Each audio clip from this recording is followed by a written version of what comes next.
Considering thousands of my fellow Brits pass through Malaga's airport every summer, it is surprising to see so few and sober exploring the Andalusian city.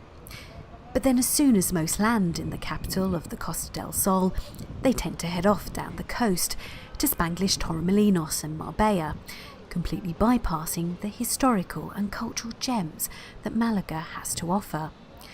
Over the past few decades, Malaga has reinvented itself as a cultural hub, with several museums showcasing and celebrating modern art, its most recent being the Pompidou Center along its harbour.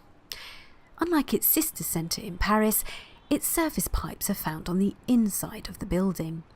Yet, like its French counterpart, it too is a work of art in itself, reminiscent of a Mondrian, especially when the sun is shining through it. On the 25th of October 1881, Pablo Ruy Picasso was born here on the corner of Plaza de la Merced. Although the family left Malaga 10 years later, and Picasso himself never visited the city again after 1901, Malaga has never forgotten its most famous son. The building is now the headquarters of a Picasso Art Foundation, and work donated by the family hangs permanently here in the beautiful Palacio De Las Kondos de Buena Vista. It has a large courtyard for visitors to stand around, working out how to use the free of charge and free of instructions audio guides, and a large souvenir shop selling all manner of Picasso-themed and branded items, including possibly the most expensive crocs in Spain. Something where there is no doubt was too expensive for the country was Malaga's iconic cathedral.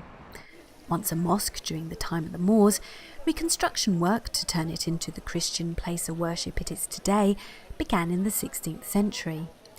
Yet 200 years and 5 architects later, the building was left unfinished.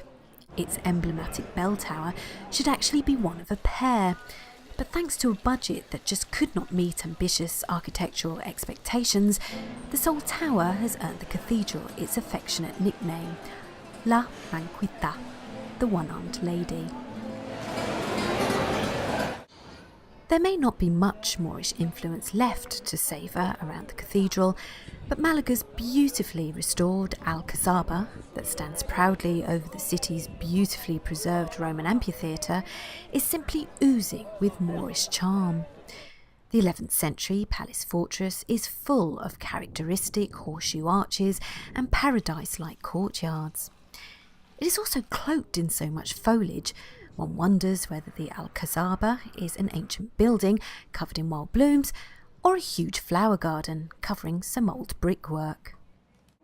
Yet with all its history, beauty and respectful preservation, clearly not all visitors to the Alcazaba have been impressed by it. Why else would the city feel the need to put a virtual reality tour of it within its own grounds, so visitors can choose to enjoy a simulation of the place rather than the actual place itself? Further up the hill, overlooking the city, are the remnants of Castillo de Gibralfaro, a 14th century rebuild of an 8th century emir. Although little of either building remains, the panoramic views along the tops of the surviving ramparts are simply stunning.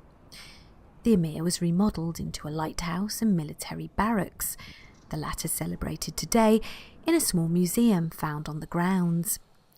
An array of historic maps, documents and weaponry are on display here, as well as various military uniforms throughout the ages.